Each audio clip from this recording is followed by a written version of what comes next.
ভাইরে, যেই নবীর বদন মোবারকে কোনদিন মশা মাছি বসে নাই, সেই নবীর নুরানি বদন মোবারকে পাথর মারে।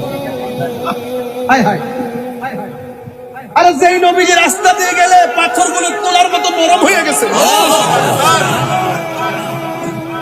যেই নবী গাছের পাশ দিয়ে গেলে গাছগুলো ঝুঁকে গিয়ে রসুল, আর রসুল বলতেছে আমি ওই পাথরটাকে এখনো চিনি। 7 বছরের কালে আমি যখন এইদিকে যাইতাম ছোটবেলায়, পাথরটা আমাকে সালাম দিত। ওই পাথরটা আমি এখনো।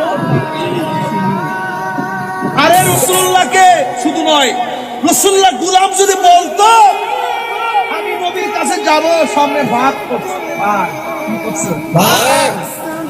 ভাত খাইতে আসছে, ডাক দিয়ে আমার খাইছে, আমি নবীর কাছে যাব। পাগের লেজ নামায় দিয়া নবীর বাড়িতে যাওয়ার রাস্তা দেখাই দিচ্ছে। কিনা জানি না, আবু জাহিল্লাকে আপনি নবীর প্রমাণ কি? রসুলকে কি প্রমাণ চাও?